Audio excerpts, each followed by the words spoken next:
Talkin' baseball, baseball and the Orioles. Welcome to the Talkin Orioles Baseball Podcast. I am your host, Benny, and I am so excited to be back with you folks talking Orioles baseball. We have the Lechuga flowing. The hair is wild today. That's all right. We're just having fun with it. We're enjoying ourselves. That's what spring training's for. Putting in the work, but having fun with it too. And God, have I had fun watching these Orioles so far in this spring training. Now, you might have noticed we got a little new equipment, got a new microphone. We're investing in the podcast, trying to make this the best dang Orioles podcast the world has ever seen, just like the team is trying to make themselves the best dang Orioles team anybody's ever seen. And I think that's possible, gang. I think maybe not this year, but over the course of these next few years, these Orioles are going to be maybe the greatest Orioles core that we've ever seen. The greatest Orioles dynasty, maybe even, we've ever seen. And I'm getting a little far ahead of myself. Just focusing on this season. Very excited about this season as the days in spring tick away and we get ever closer to that opening day. I'm going to be through the roof by the time opening day's here, gang. I keep saying it. We're going to be there that day. We got some good friends of ours. Me and my fiance are going down to the game. They got all four of us club seats. I cannot wait. I will be there. I can't stop talking about it, so I'm sure this won't be the last you're hearing about it. But hopefully, we can meet some of the fans down there. See some of the Birdland fans that we got down there. I can't tell you how excited I am for that day. But let's dig into a little more for spring training. I mean, the games are in front of us. We have an off day today. The O's have an off day today. But we don't take days off here at the Talkin Orioles Baseball Podcast. So we're still in front of you, catching you up on all the latest Orioles gab, let's call it. All right, so we had a few games since we were last on. During our last episode, I talked about how we were in the midst of a game, and it wasn't looking very good. I think we were down 7-0 at that point. Ended up losing 7-2 to the Twins that day. Listen, losses are going to happen during the season, especially before the season, during spring training. It happens, guys. Again, you can't take these wins with you, and luckily you don't take any losses with you. You start the season 0-0, just like everyone else, no matter what happens during spring training.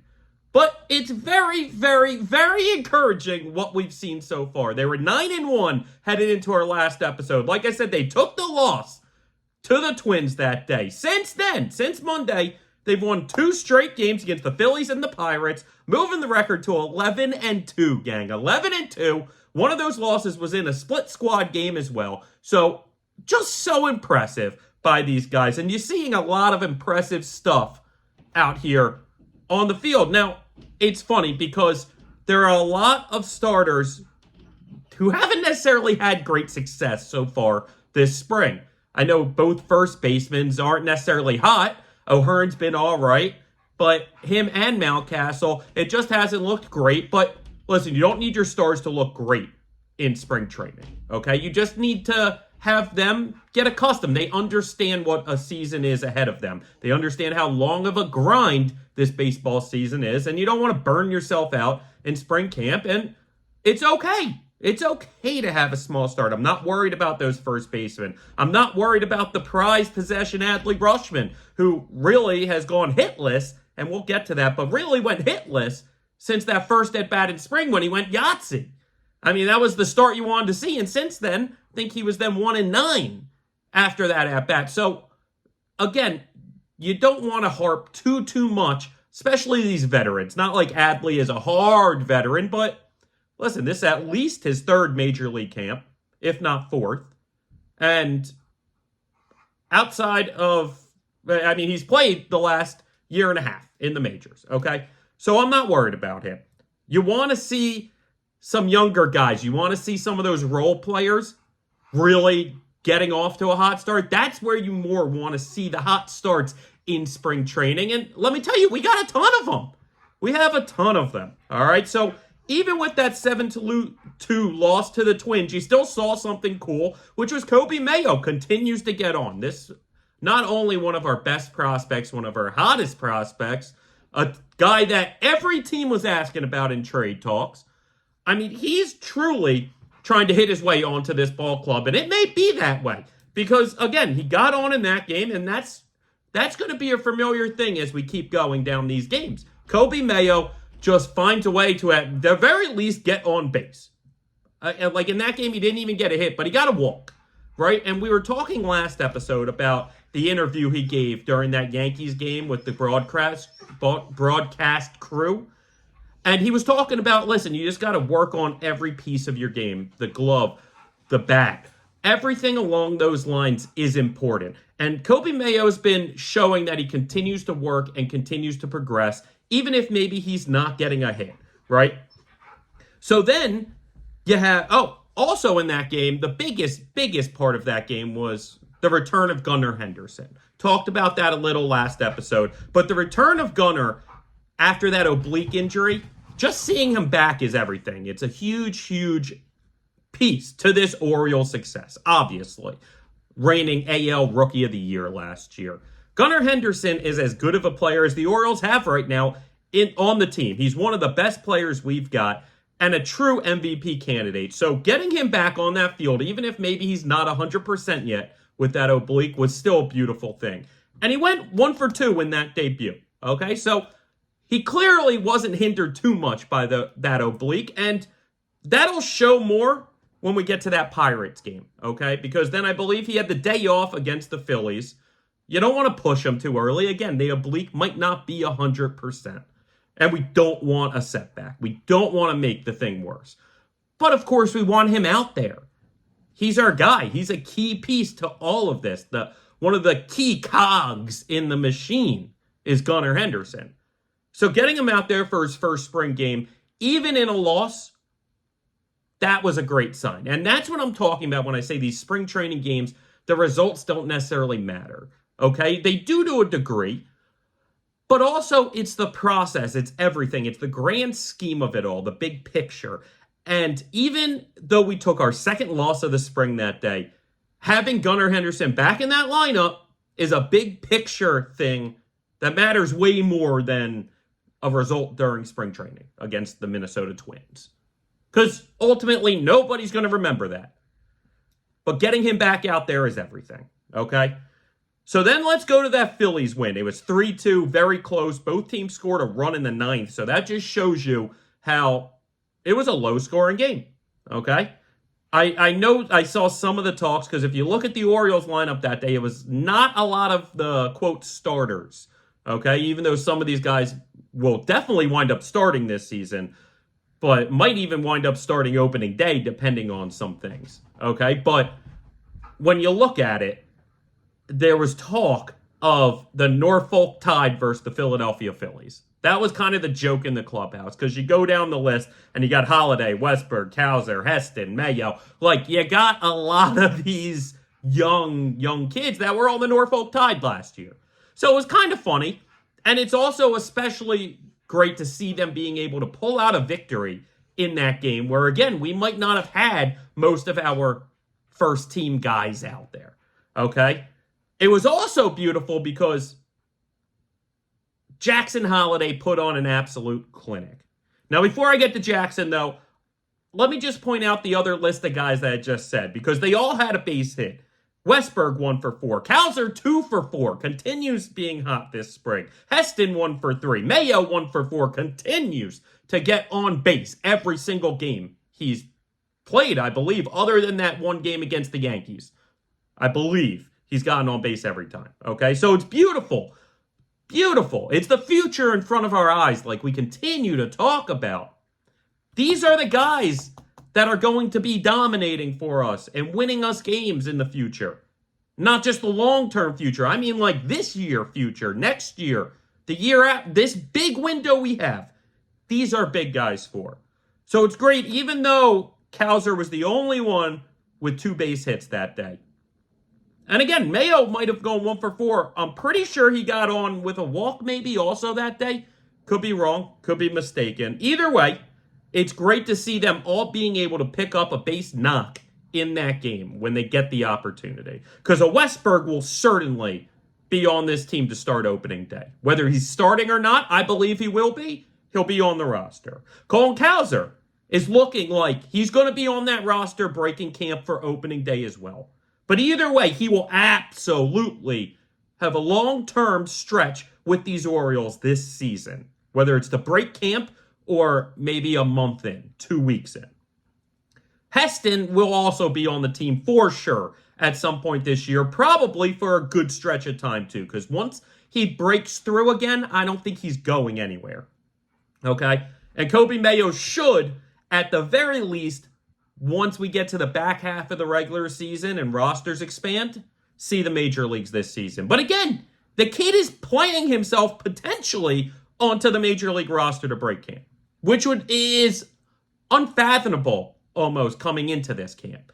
Because as much as we loved him and as much hype as he's got and as talented as he is, you're like, it's just too talented of a roster, too many key veteran players on this team to give him that spot, especially if you can't give him everyday reps when he gets there. And I think that's what the Orioles want to keep him doing. And again, same for Heston, like I talked about. Make sure that he has essentially everyday reps.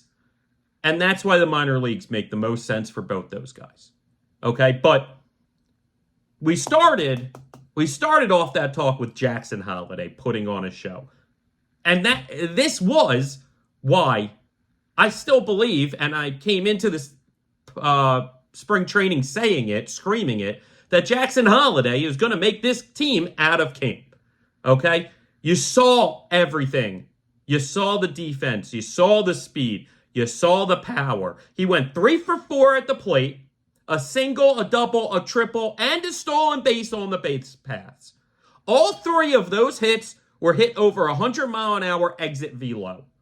The irony is probably the triple was the worst hit of the 3 if you put it all in a vacuum.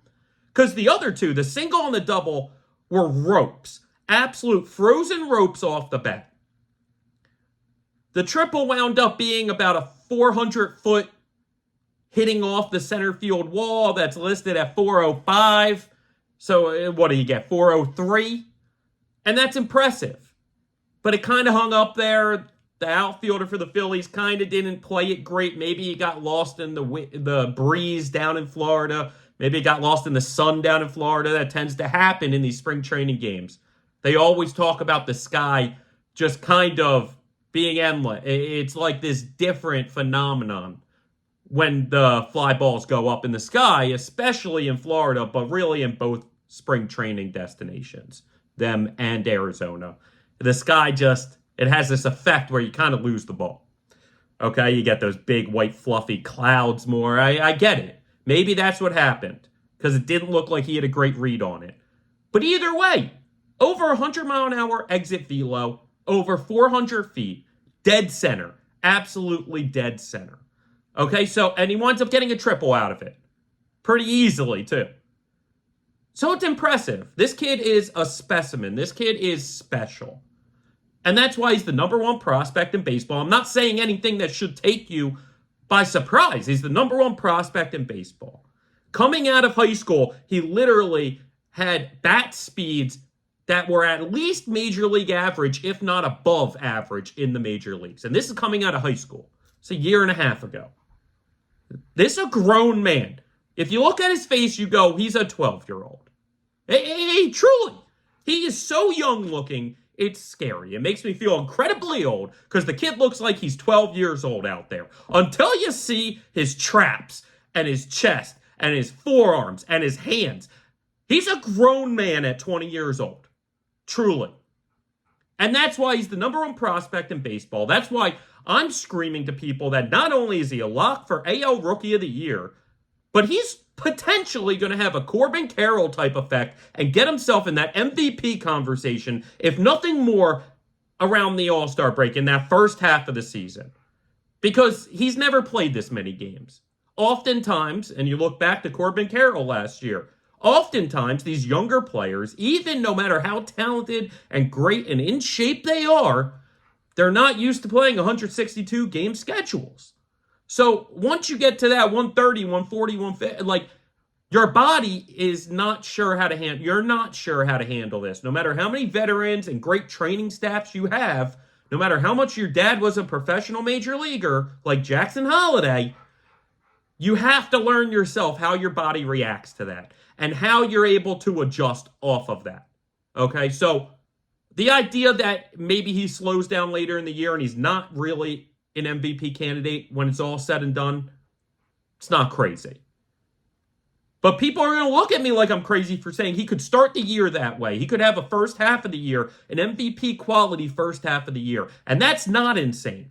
With as good as this Orioles team is, he should be hitting at the top of the lineup if he's in there. I truly believe they'll have him in the top of the lineup. They're not going to pull one of these things where they throw him at the very bottom. Maybe. Maybe Hyder decides that's best. But that also speaks to how deep this Orioles lineup is. Because you start putting Jackson Holliday 1 from day 1, and everybody else gets pushed down. So, okay, maybe they start him in the 9 hole. But that's still fine.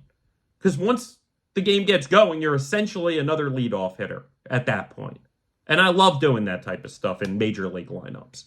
I think it's important to be able to have that flexibility. And trust me, I believe within a month of the season, he's probably going to be leading off for this Orioles club almost every day. I love what we've seen out of Jackson Holliday. It's special how he started off camp ice cold and looking a little lost out there. And now he's in the mid 300s batting average. And he's looking like he can overpower any pitcher he finds. That he can adjust like he has is so incredibly special and shows how much of a superstar this kid is going to be. Maybe within a month. Truly, the way things work, he could have an opening week of MLB play that literally puts him on the map more than he's ever been before. And that's saying a lot from a guy who was the number 1 overall pick and a guy that's the number 1 overall prospect. But boy, is he a mature adult when it comes to mindset, and you see that in his work ethic, you see that in his progression, you see that in his improvements. He faces a little adversity, faces a little challenges, and he's able to adjust and learn from it and instantly put it into results. It's an absolutely beautiful, beautiful thing to see. So then we get to the third game since we've last been on. Game 13 of spring, my lucky number, and another win, 6-4 against the Pirates. You know, I talked about how Adley, after that home run in his first at-bat of spring, hadn't gotten a hit since. Well, that was going into this game. In this game, he got a hit in his first at-bat, or at least got a hit, which is nice. And again, I'm not worried about him. I don't care he's batting under 100 in spring. I don't need him to. He's focusing on making sure he's building relationships with that pitching staff, getting mentally set for that aspect of his season, because that's a huge aspect of that season. I remember last year, multiple times, he talked about how big James McCann was for his development when it came to game planning and came to building relationships with those pitchers and understanding what guys love to do, what guys don't necessarily like to do in certain situations, at least. It's important. And he hasn't had a ton of at-bats this spring because, again, we don't need him to take a ton of hacks this spring. Adley will get hit. Adley will be fine at the plate. I believe it. And they believe it. And he believes it. And that's all that matters. Because he's shown that he can do that. Let him focus on that pitching staff. Let him focus on those relationships. We have a new pitching coach in. I think that's important for them to build that part of Adley's game even farther. Because it's not a weakness by any means.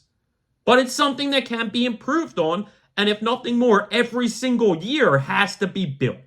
Because every single year, that catcher is going to have at least a few new pitchers to work with. This year, we have a new pitching coach that they all have to work with.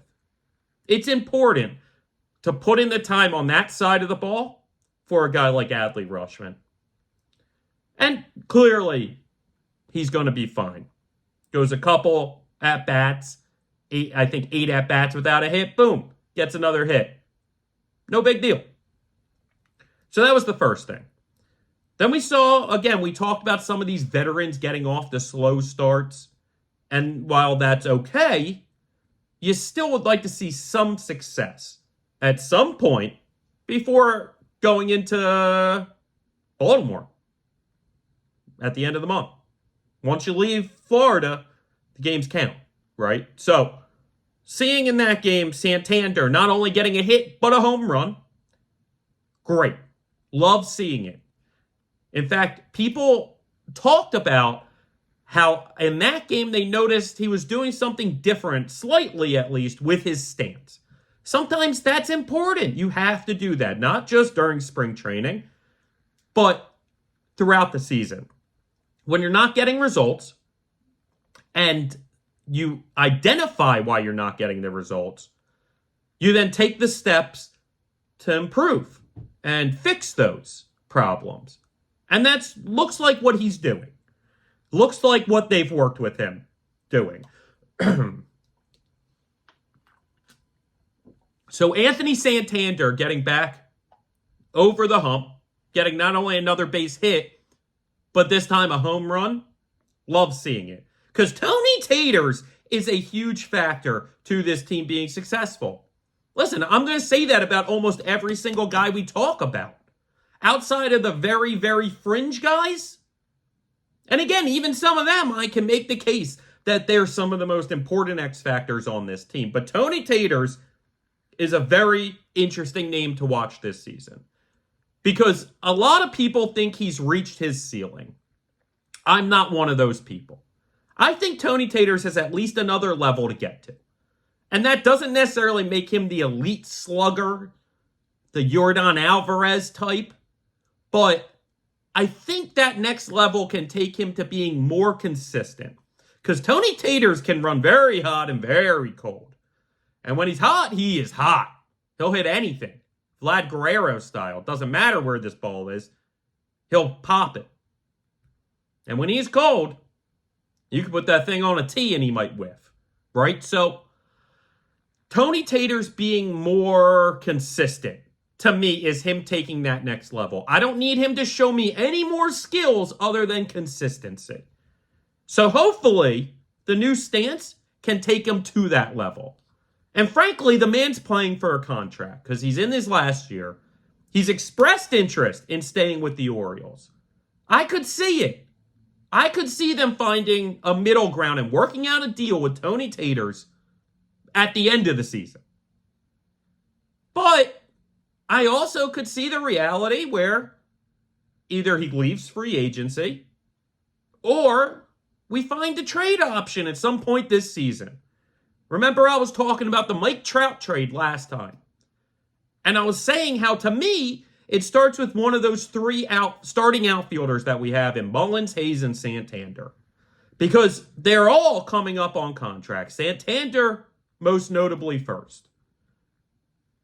And ultimately, I think that that's a big piece in something the Angels would be attracted to.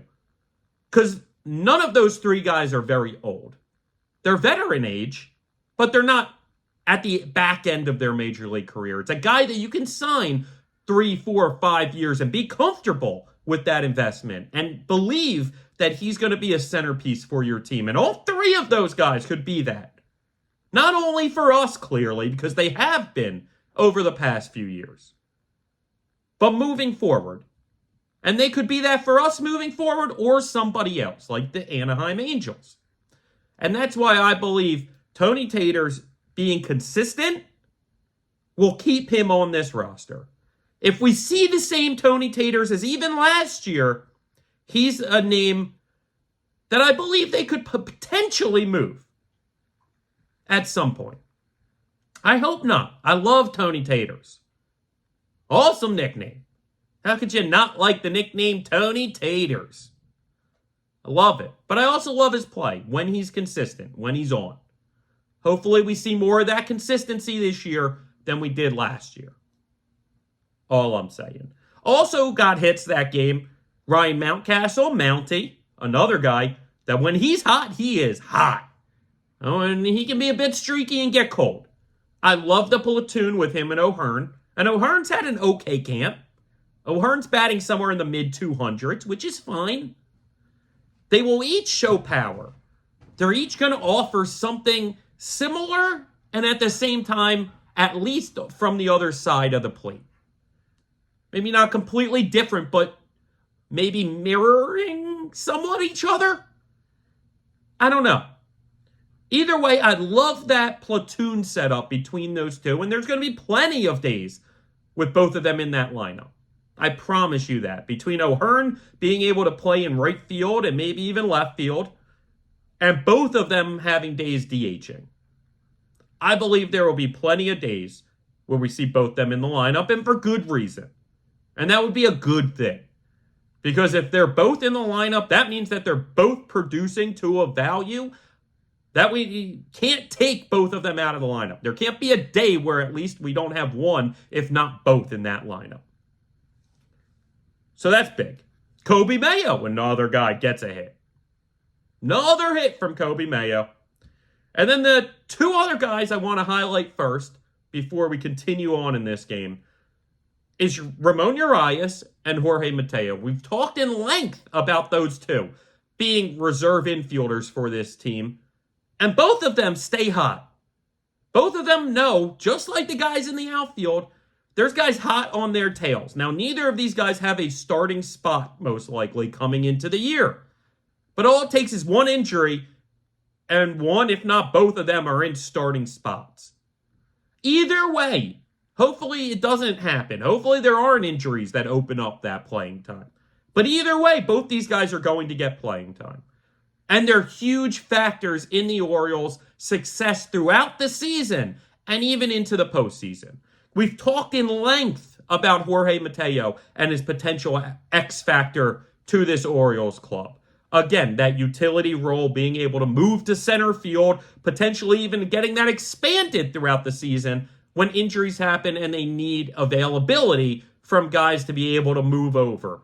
Because I believe truly that he could wind up getting innings in left, in right, at third, at second, at some point this season.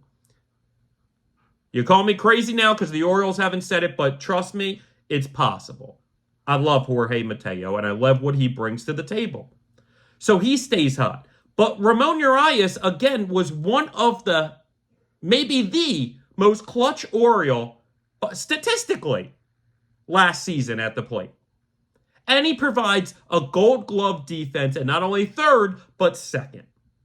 So they're both huge guys to have on this team in reserve roles. I absolutely love both of them. So both them staying hot. Again, like we talked about earlier, I don't need my stars to always start spring training hot. But I would love to see my role players be hot in spring training and carry that into the season. Because that's huge. That's a huge X factor in all of these guys performing throughout the regular season. And frankly, this year with the Orioles, it's huge for them personally with keeping their roster spot. Because there's no guarantee that these guys are going to be on the Orioles roster breaking camp. If they came out and they didn't perform, if they were struggling, if they were mentally broken because they were losing these spots, there are tons of talented kids on their tails to take those spots.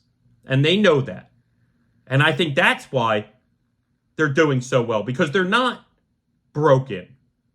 They're strong. Both of those men are very strong mentally, and they're taking on that reserve role, taking on the utility roles, understanding they're going to have plenty of chances, plenty of innings, plenty of at-bats for this team this year if all they do is be the man we need them to be. I don't need them to be Gunnar Henderson. I don't need them to be in the MVP race. I need them to be nice, consistent, reliable, major league infielders. And for Mateo, center fielder also at times. So those were big takeaways from that game. But there were A few bigger takeaways. Okay, those were some of the smaller ones. The Adley hit, getting hits from Mountie and Santander's home run. Seeing those reserve guys, Urias, Mateo, continue to stay hot. Gunnar Henderson's second game. Well, we saw what we wanted to see. 3 for 3 at the plate. Moved the batting average up to 800. Yeah, 2 games of spring training. But again, this is a guy who had the oblique injury. We had the conversations about obliques can stay with you. Obliques can hinder your play, even if you're able to play with them. They can kind of hinder your play. Well, clearly it hasn't for Gunnar. You know, I've seen him preach about that massage chair he's got. Probably one of his many endorsement deals. Listen, I'm sure the massage chair feels great. But when I see you post that and then the next day you have this oblique injury, it doesn't make me feel great. But now, batting 800, 4 for 5? Okay. Clearly the massage chair is helping that oblique. Stay in the chair all day, Gunnar. I love it. You love seeing it. Again, we talked about how he's a corner piece. He's a main cog in this. It should be no surprise. Those words. Those things should not be a shock to you that Gunnar Henderson and his health is immensely important to this Orioles team and their success. So, phenomenal. Love what we've seen from Gunnar Henderson since our last episode. How could you not? How could you not? Also, I want to highlight some pitchers, okay? In that game specifically, we had 4 guys, really more, but 4 guys I'm going to highlight that all threw scoreless innings, one of which threw 2 scoreless innings in that game. And that's Julio Teheran, who threw 2 scoreless. Dylan Tate threw a scoreless. Big Mike Baumann threw a scoreless. And Nick Vespi also threw a scoreless. Again, there were a couple other names, but those were the ones that I wanted to highlight particularly. And again, those first 3, Teheran, Tate, and Baumann, all have 0 ERAs at this point. It's a beautiful, beautiful thing to see because they're all guys competing for a job on this roster. And some of them could have very big roles potentially on this team at some point at least. Julio Teheran could potentially find his way into that starting rotation. I don't see that happening necessarily, especially breaking camp that way. But I could see him as the long man. I could see him in that bullpen. And 2 guys that are also competing for that bullpen role, Dylan Tate, Big Mike Baumann. And guess what? Nick Vespi also is competing for a spot in that bullpen. It's a lot of talent. A lot of talent that we have to choose from when it comes to building this year's bullpen. And luckily, some of them have options still. I believe all 3 of those guys at the back end that I named, Tate, Baumann, and Vespi, all have options, at least one. So it's nice to know that you can move some of these guys up and down and be bringing up major league caliber relievers in that taxi squad. Because very often that taxi squad becomes, at best, fringe major league relievers. At best. That's almost all a team can hope for when they're using their taxi squad with bullpen guys. So it's amazing. It's unbelievable to see that the Orioles have the type of depth that their taxi squad is going to be filled with legitimate major league pitchers. And this is going to help us throughout the course of the season. But I believe some of these guys might have a bigger role because, yeah, Nick Vespi might make this bullpen at some point, make this team.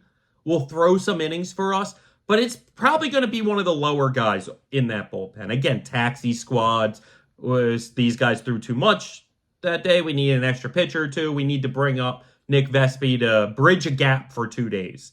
And then he moves back down until another week or 2 goes by, and we might bring him up for a couple games. That happens. But Dylan Tate, this top prospect who has had these injury problems, To see him pitching this well, to hear the reports of how impressive he has been, you want to talk about X factors. We'll get to part of it later, too, where the real X factor for him might lie. But just having him in the middle of this bullpen is special. Because, again, these bullpens can be funny in Major League Baseball. They can be very top-heavy. Again, the taxi squad guys are fringe at best sometimes. You're bringing up guys who you know are not Major League caliber pitchers, and you're just hoping gives you one or two decent outings in his run. Okay, Dylan Tate's not that. Again, he was a top prospect. The guy who was supposed to take the job essentially from Michael Givens, his first go-around with the Orioles. So, Dylan Tate is a special, special player when he's healthy. And coming into the year, he might just be looked at as a middle reliever, middle of the bullpen guy. Hell, right now, he might even still be fighting for that bullpen spot. But when we're talking getting to August, when we're talking getting to September, hell, even October, he's a guy that could be taking the ball in very, very high leverage situations. When Brandon Hyde needs to get an out, and he needs to bring in one of his most reliable guys, Dylan Tate is going to be probably one of those names that he's looking down there and calling to. I believe that. Big Mike Baumann could also do that for this club. I've liked what I've seen out of Baumann the last couple years with him. I think he continues to show growth. I think he continues to show that fight and that will. And again, he doesn't have the greatest stuff out there. It's not the most electric. It's not the fastest. But it gets it done, and he throws a heavy baseball because he's a big boy. It's the reason why we call him Big Mike Baumann, baby. And Mike Baumann throws a heavy, heavy ball. And I think he could put in a lot of good innings for these Orioles. And again, we have a subject that we'll touch on, especially those two names, later. But let's continue, because then there's another pitcher, Bruce Zimmerman, who's really fighting kind of Julio Teheran and a couple other names for most likely that long relief spot. He had 5 Ks through 2 2/3. Great to see. You love seeing it. And he's had an okay camp. Heard some good things about him. Seen some good results. Not sure where his options lie. I would have to look back and see how his options lie. Because a guy like that couldn't make the difference. That could mean everything. Because otherwise, you're probably going to lose a guy like that. If you have to put him on waivers, you're probably going to have to lose him. So if Vespi has an option and Zimmerman doesn't, if you can easily put Teheran in the minors and Zimmerman you won't be able to, well, then maybe you bring him up. Because the irony is, coming out of camp, plenty of teams might try and claim him. But if you start him in the majors and he has success, obviously he's had success. Why would you move him down now if he's had success? But if he hasn't had success, if he gets hit around in the majors, well, then maybe some of those other teams start questioning if they're actually going to put in a claim for him. Start looking at their guy who started off hot and coming out of camp, he would have had their spot, but now they're pitching well and he's not. So we don't want to do that anymore. And so you actually somewhat have a better chance at keeping him on the roster, at least him and maybe some other guys. Again, I don't even know if he has an option left or not, gang. I would have to do that research. But just in general, when it comes to guys who don't have an option, that's one of the reasons why you might start them on the roster. Not only because out of camp you think somebody's going to claim them, but then it's kind of a win-win. Either he performs and he's on your team, or he doesn't perform, and it's probably less of a chance that somebody's going to take him. Still a chance, but less of a chance, okay? So Bruce Zimmerman, again, 5 Ks in 2 2/3, impressive. Very impressive. Now, in our last episode, it was during that Twins game. We were talking about how they were losing. And we also talked about really the big news from that day outside of Gunnar starting the season or starting his spring training season, coming back, was really Cedric Mullins getting injured in the first inning. Not what you want to see. Definitely not what you want to see.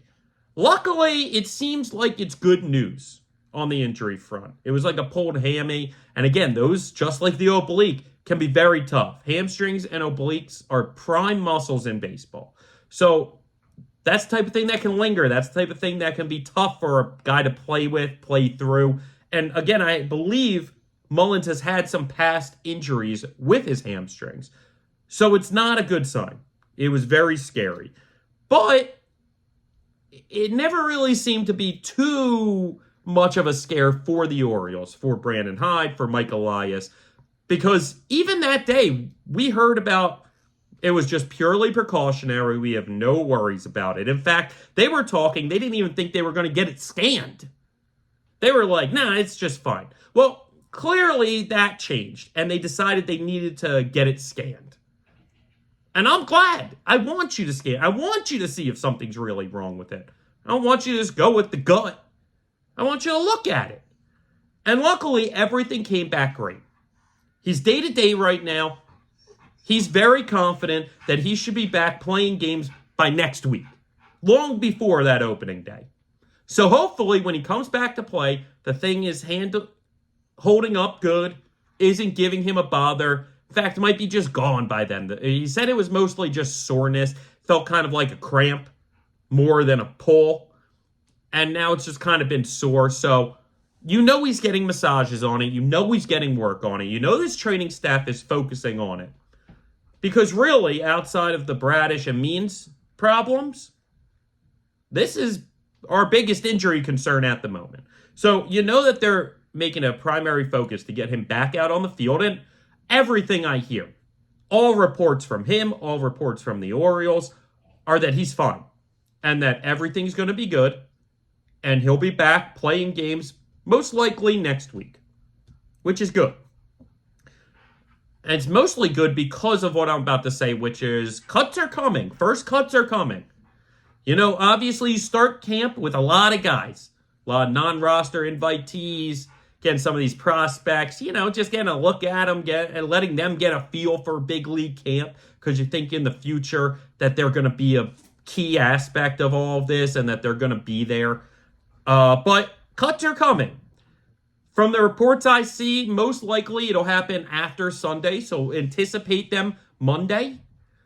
And that's because the Orioles have another split squad game, or two split squad games, I suppose, coming on Sunday. So you want to keep the bigger rosters for that, and I understand. So come Monday, odds are some guys will be getting cut from big league camp. Probably won't be crazy names. Most of these competitions probably are still going to be up in the air. Now, maybe we learn some stuff. Maybe we find out more about the big picture of this Orioles roster, especially coming out of camp. But I think a lot of those questions will not be answered come first cuts. I think it's going to be more of the obvious names, the guys you know are starting in the minors, the younger guys, the guys that definitely need more seasoning. Okay, so just anticipate that. But like I said, getting Mullins back to start next week would be big because, again, more guys you cut, more at-bats you need to fit. Now, they're not going to cut all their outfielders, especially if Mullins needs some extra days. They're not going to push him up, rush him forward recovering just because of cut day. Like, it is what it is. But let's hope his injury continues to feel better, continues to improve, and that day-to-day and back next week works and is actually accurate. Because you never know with these things. Not that they're lying, but they might just be optimistic. And maybe it doesn't necessarily go that way. So be prepared to see some cuts out of camp come Monday, let's call it. Early next week, let's say. Now, we talked about some pitchers. This is a name I don't think I've mentioned once yet on this podcast because, frankly, I did not see the path to this man being on the Orioles opening day roster. I didn't see him being able to grasp one of those back-end bullpen roles, long relief roles. But it's certainly possible right now that Albert Suarez could gain himself one of those roster spots. The quote that I saw is that he's opened a lot of eyes. The man is pitching into the mid to high 90s, about 97, 98, maybe tops. But either way, impressive stuff. 4-pitch arsenal. And some of the metrics on some of his pitches, I believe it was his fastball. Between the velocity and the movement of his fastball, it would put him in a top 10 spot of major league pitches. That's something that can't be ignored. If you have a guy who has a top 10 pitch in the majors, I mean, that's a guy you probably want to keep on your team. That's a guy that's probably going to get claimed by somebody else if you offer him up. And for those reasons, Albert Suarez now has an enormous chance at winning one of those bullpen jobs. You know, we look back and we talked about Zimmerman and Teheran and Tate and Bauman and Vespi and all these guys, because there's plenty more names that I have mentioned or could mention, looking for just a couple spots, 2, maybe 3 spots in that bullpen.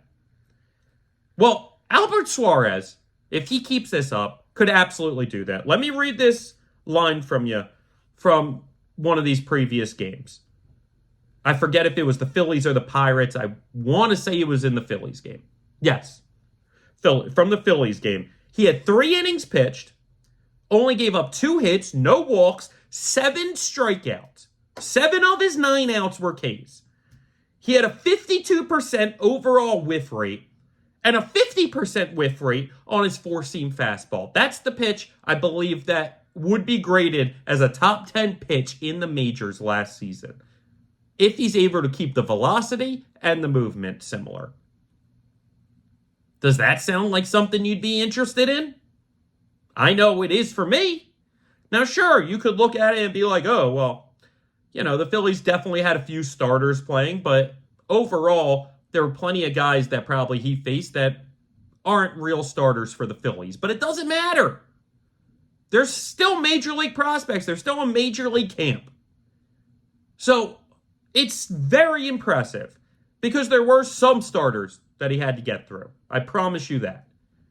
And again, a lot of whiffs. No walks. Like, that's the type of stuff that wins you a major league job. When you get 7 Ks in 3 innings and no walks, 2 hits, making guys look silly out there, and you have a 4-pitch arsenal, it's very impressive. Very impressive. So don't forget the name Albert Suarez, because you want to talk about guys that could turn a fringe role into a real role, and then turn that real role into a premier role.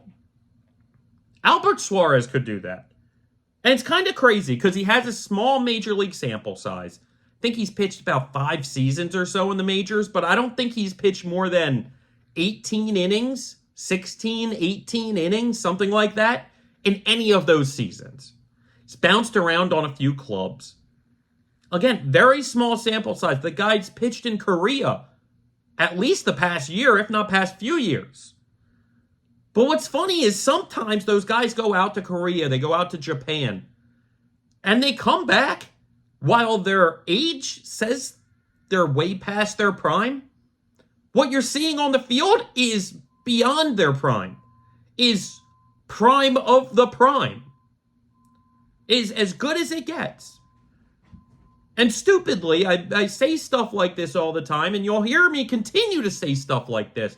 But with championship teams especially, you need those little tiny stupid storylines. It's a giant puzzle. And sometimes you need just a little piece to fit in right? What if Albert Suarez is that piece? Okay? Because what if this guy out of nowhere comes in and becomes one of the dominant relievers in baseball? Goes from pretty much obscurity to Korea to Now, one of the best relievers in baseball? It's possible. It's absolutely possible. The way bullpens work and the way these relievers work, it weirdly is absolutely possible that Albert Suarez can not only play his way onto this team, but become a serious X factor to it.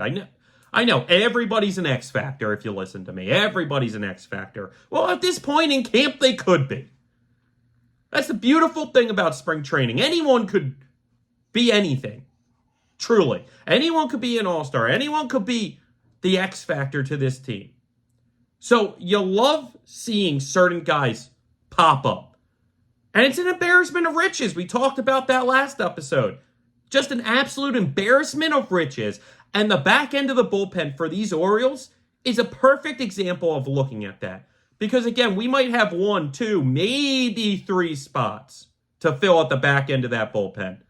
The other spots are taken.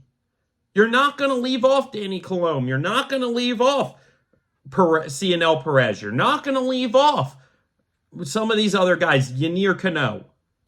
Craig Kimbrel is going to be on this route. So, you start mentioning all the guys that you know are going to be there. It's only a few spots. And I'd say there's at least a half dozen, if not closer to a dozen, got actual guys competing for those last couple spots. And in a serious competition. Not the type of competition where it's all kind of ugly and we just have to try and pick the best out of this crap. No. It's wow. These guys could all be their own pretty impressive bullpen in the majors.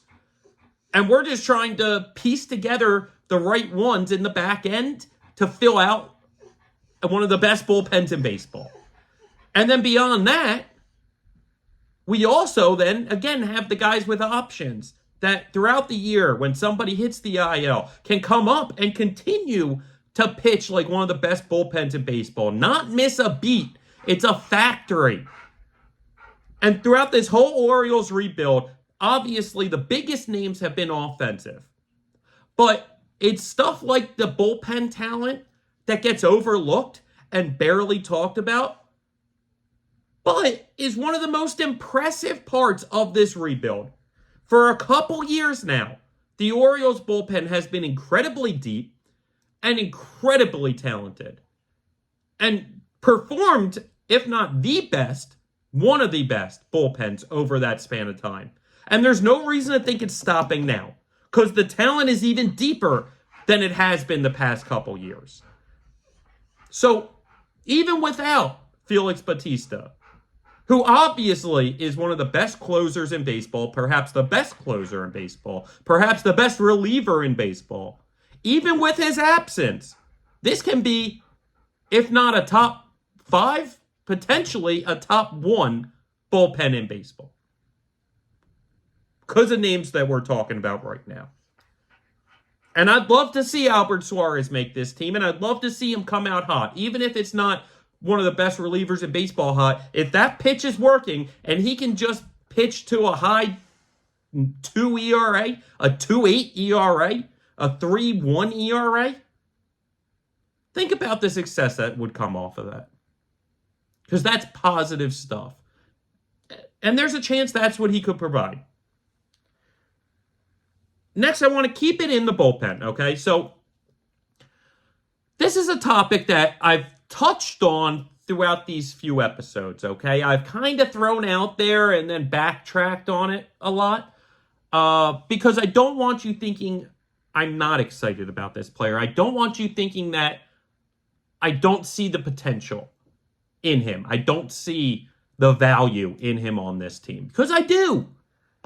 But we're going to talk Craig Kimbrel, okay? Now, it's only a 1-year deal for $13 million, so if it fails, it fails. I'm not against giving Craig Kimbrel the try to bridge this year gap without Felix Bautista. Because he's a big name.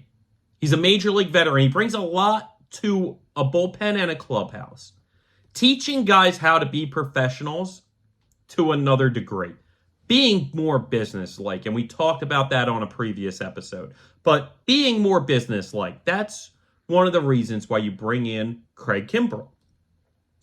And he's had some great success. Obviously, a long, storied major league career. Had those great years with the Cubs. Had like 2 or 3 really good years with the Red Sox. Kind of bounced around. Had a couple tough years, health-wise, I believe, where his stuff just wasn't there. His numbers were outliers as far as negative side goes in his whole career. But again, his games weren't there. So if I look back, I'm sure that you would see that he probably had some health concerns those years. Health problems those years. Came back, has looked okay. Has put up a couple nice years, okay, including last year in Philadelphia. Now, for those who don't know, I live and have primarily lived my whole life just outside of the Philadelphia area, or in the Philadelphia area just outside of Philadelphia from South Jersey. Anyone that knows me knows that because you probably grew up with me or live in South Jersey as well. But if you're just a random Orioles fan listening, one of my random Birdland listeners, you probably don't realize that this whole time that I'm doing it from South Jersey. So I'll get into all of my history and stuff probably on another episode. I almost did it last episode because I would like to kind of tell you folks a little more about me and why I have this love for the Orioles. But let's just stick to this topic, okay? Like I said, I'm from right outside of Philly. Live right outside of Philly. All I hear for the most part is Philadelphia news coverage. All people want to talk about are Phillies and Eagles and Sixers and Flyers, right? So I hear a lot of that talk. And while everyone knows I'm an Orioles fan, when they signed Craig Kimbrel, all these Phillies fans were like, oh, you must hate it. Oh, he's terrible. Oh, he's washed up. Oh, he's horrible, man. Oh, you need another closer. Oh, I hope you're not planning on using him to close games. Because it ended sour last year for him. I don't want to make this stereotype about Philadelphia fans, but if something ends sour, even if there were a lot of sweet moments, you're probably going to hear nothing about those sweet moments. You're probably only going to hear them talk about the sourness, especially when that's the last thing they remember about a man. So I don't think Kimbrel's completely washed up, but I did see how his last season went. There were good moments. He was the NL reliever of the month in June. Had a great September, only 2 earned runs in 12 innings. And let me tell you, the Phillies were in a big playoff race at that moment. Okay, so he needed to be that good in September. So again, that's what I'm saying, that people forget the sweet moments because without his great September, Phillies probably don't make the postseason last year. And just because it ended poorly in the NLCS for them doesn't mean that the whole thing was for nothing, right? That the whole thing was for naught. So Craig Kimbrel, despite the fact that he's 35 now, everything I read from the Orioles, they believe he still has a lot in his tank. Or at least they believe he has some in his tank, okay? And to all those Phillies fans, when they bring up that concern, I said how much I did like the move. I like the veteran presence. I like what he's going to bring to the clubhouse. I like the mentality that he's going to be able to provide for these young relievers. And there's a lot of them.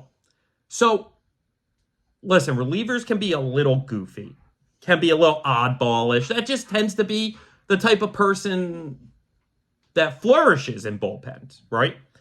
So, I don't need him killing all of that. I don't want him being just an adult in a room of kids telling them all to shut up.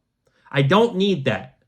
You got to keep the fun. You got to keep the lightness. But I believe he still believes in that. I believe he still offers that. And while he's serious and businesslike, I don't take him as being a buzzkill, a killjoy, whatever you want to call him. I don't think that he's that type of guy that's going to kill the atmosphere in the clubhouse, kill the atmosphere in the bullpen. I think he only provides an extra layer to the positive results and positive efforts of everybody. I think he is the type of guy that you can look up to, look at and see how he prepares for stuff, see how he works at stuff, see how he takes care of his body, see how he prepares himself for the upcoming not only game, but series and weeks and months of the season.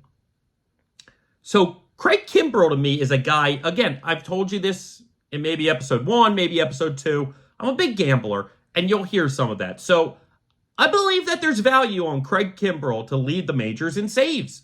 Nothing more. I just think he's going to get a ton of opportunity.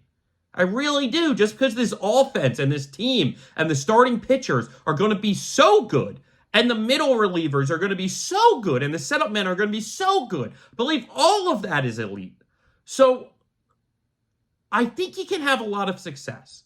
I think maybe he's going to be coming into a lot more 2- and 3-run games than 1-run games, which wouldn't have been the case last year, which last year might have meant that he would have gotten maybe a worse year than he had, or it might have appeared worse. But I think this year, listen, he still had an ERA in the mid-3s last year. I think 3.2, so even low 2s, or low 3s, excuse me. He's a man that can step up and can take that role for a year and hold it. And yeah, maybe it falls apart like it did in the NLCS when he gave up 4 runs in 3 innings. And he gets yanked from the closer role. Hopefully, if that happens, it's happening at some point during the season. And not during the postseason. And not ruining our chances. Because that's what Phillies fans saw and remembered. And why they told me to be pessimistic on this signing. I'm not. I'm not pessimistic on this signing. I'm optimistic. Again, I'm going to have money on him to lead the majors in saves. I'm going to believe that this can be one of his greatest years in his career. I see it. I believe it. And we heard some reports early out of camp that his stuff was looking electric. It was looking sharp. It was looking great. That hasn't necessarily been the case. And he has not gotten the results during these spring games so far. And that's okay. A lot of people are saying, I don't need to see it till the back half of spring. Well, yeah, I'd like to see it in the back half of spring because I didn't see it in the first half of spring. I don't think it's necessary for this man in order to go into the season with confidence that he can get the job done and be successful at the job.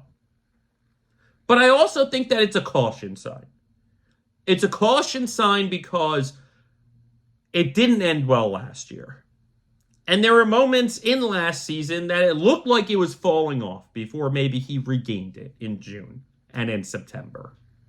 Okay, so there are reasons why these Phillies fans told me to be so pessimistic and so cautious when it came to Craig Kimbrel. Listen, I saw a lot of it. I happen to just naturally watch a lot of Phillies games because I'm in the area. Don't think I'm not watching every Orioles game too, because I am. Care more about watching the Orioles than I do about the Phillies, I promise you that. But I'm a baseball fan. And so I'm going to watch the team in my area, and it happens to be the Phillies. So I saw why that they're not optimistic about the future of Craig Kimbrel. But I am. But let's get into the conversation about what happens if it's not good. What happens if it does fall apart? And I don't mean fall apart in the ALCS like it did for him in the NLCS last year. Because at that point, the season's over and we have Felix Bautista back. So, that's that. But let's talk about it like it's July. And he's starting to lose the job. And it's not great.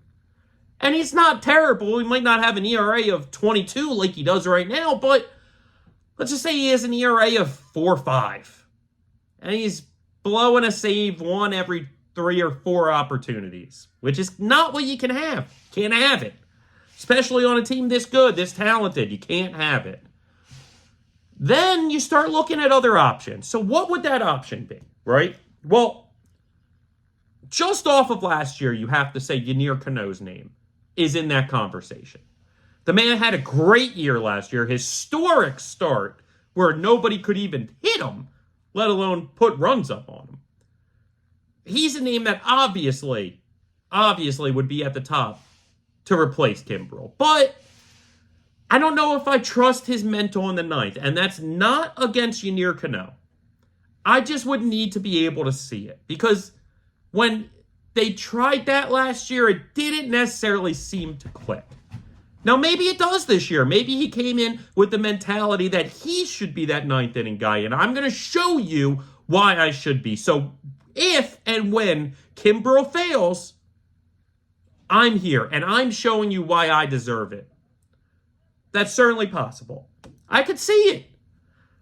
I could also see, if nothing more statistically, him showing a step back. Even if everything else is at par as it was last year, I can't see him having a historic start to the season, because he had one last year, and historic starts are historic because of a reason. Like, it just typically doesn't happen, right? So because of that, I think numbers-wise, it might show he might have taken a step back, even if he's just as effective, pretty much. In which case, I don't know if you just instantly hand him the job, because then you could make the argument that he hasn't improved upon last season, even if he's similar to last season. Okay, so then where do you go? Well, you could pull in one of the big lefties from the pen, Danny Colomb or CNL Perez. But talk about mindsets that I don't necessarily love in the nine. CNL Perez is a wild man. Like, yeah, when he's pitching great, it's great. But even when he's getting guys out, a lot of times he's outside of that zone more than I would want in a closer. So I don't think CNL Perez is the name. Danny Colomb, maybe, but especially Perez is having kind of a back and forth year like last year. Danny Colomb becomes a huge piece to this bullpen, the back end of this bullpen, with being that lefty that you trust. Now, maybe they swap this year, and Danny's a little more wild card-ish. And CNL's back 2 years ago, where he was lights out, where he was essentially like Yennier Cano was last year. But listen, nothing's ever as good as it seems. Nothing's ever as bad as it seems. Somewhere in the middle, reality lies, right? So because of that, I think CNL Perez is going to build off of last year and maybe become more consistent. But do I think he's going to become dominating? Nah, not really. I don't see that. Hopefully he can be more consistent, at least with his accuracy. At least with getting the ball over the plate and in the zone. But we'll have to see. Listen, all of this is we'll have to see. So then it brings me to a name we talked about earlier in the episode, Dylan Tate. Dylan Tate, to me, is probably the front runner down the line if we need to replace Craig Kimbrel. And that's because of his pedigree. This top prospect who was looking great. This top prospect who was looking great, playing great, throwing great, and then gets hurt for a couple years. That's not what you want. You hate to see it. But at the same time, he can come back and regain all of that. He was the guy that was looked at as being the Orioles' future closer before those injuries. So to me, he's the number one prime candidate to take the ball from Craig Kimbrel and get that closer role if that moment happens and that time comes. Now, we have to see it be successful in the majors, because a part of me won't believe Dylan Tate can pitch overall successfully in the majors until I really see it. There's something about Dylan Tate that gives me a 4.8 ERA vibe, 4.5 ERA vibe, and is going to be impressive while not being overly productive. That's possible. It's possible. But if we're talking about potential replacements down the line for Craig Kimbrel this season, Dylan Tate has to be at or near the top of this list, because it's simply the talent that's there. The idea that this is who they thought he would be a few years ago before the injuries. So let's see if he can do it now if the time comes. And then one of the last names that I'll bring up, or the last name I'll bring up now, but one of the last names I see as a potential to take that job, and I've said this before, the president of the Man's fan club, Tyler Wells.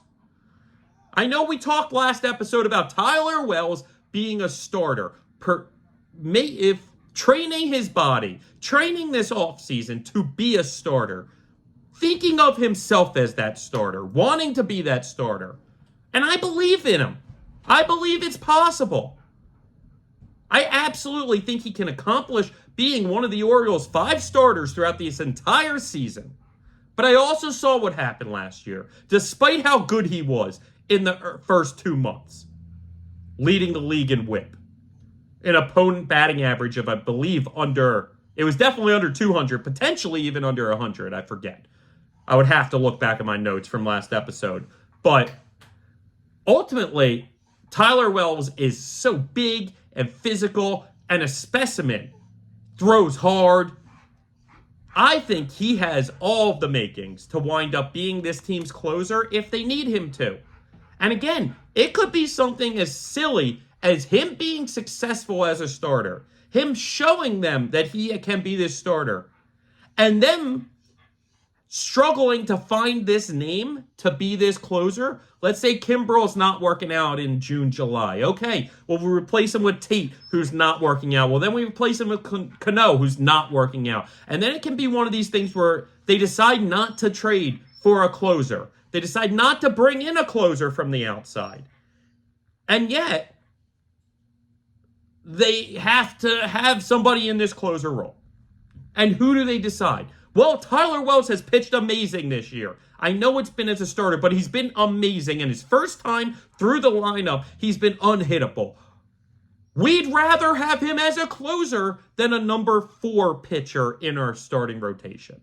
And so for the final month or 2 of the season, Tyler Wells moves to the bullpen, takes over the closer role, and understands for this year, this is the moment that he needs to be the closer. And then next year, he can go back to being a starter.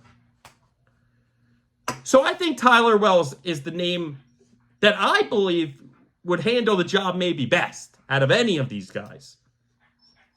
Hopefully it doesn't come to that. Hopefully Craig Kimbrel is what we brought him in to be and has another great season and is potentially an all-star again.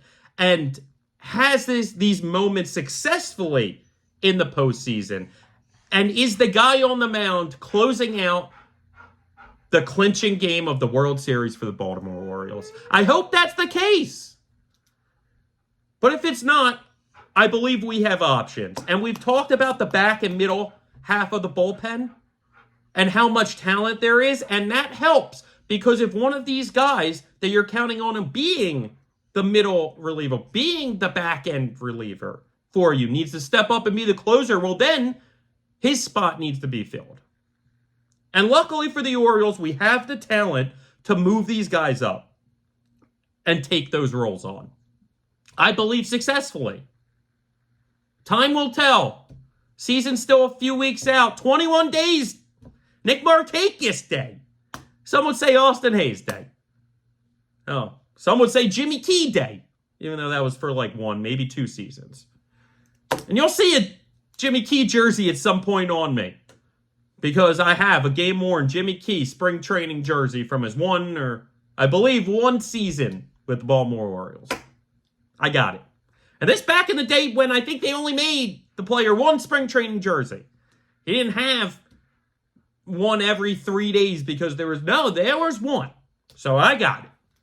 This guy. And you'll see me in it. But 21 days till opening day. 3 weeks. God, is it exciting, gang. Like I said, I will be there. Me and my fiance will be there. Some good friends of ours are taking us to the game. Jane and John taking us to the game. They got the club seats. So we'll be in the club seats, gang. And I hope to see a lot of you there.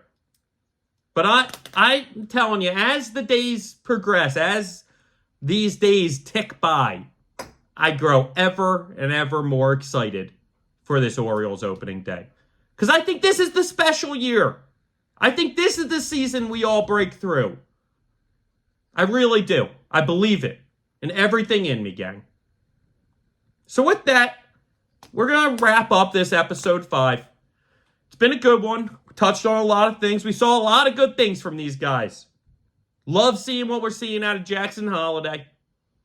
And we'll be on again. We'll be on again soon. And until then, we'll see what these Orioles are doing. Like I said, off day today, so hopefully no news pops up because no news is good news on an off day. But we'll see what happens to these O's. They're going to keep rolling. They're going to keep contending. They're going to be playing great baseball this spring. And that's what we've seen from them. I'm proud. I'm excited. I love it. And I can't wait to see it in the regular season. Can't wait to see it in 21 days at Oriole Park at Camden Yards with all you guys. The whole lot of you, Birdland. I'm excited. And we have a ton more to talk about with this team. It's never ending. Never ending. But ultimately, we're going to call it a wrap on episode 5. We're going to go have fun. We're going to watch the rest of the spring training games today, even if we don't have one. And yeah, we're going to enjoy our day. So, all right, Birdland. That's going to be the Talkin Orioles podcast, episode 5. Let's go, O's.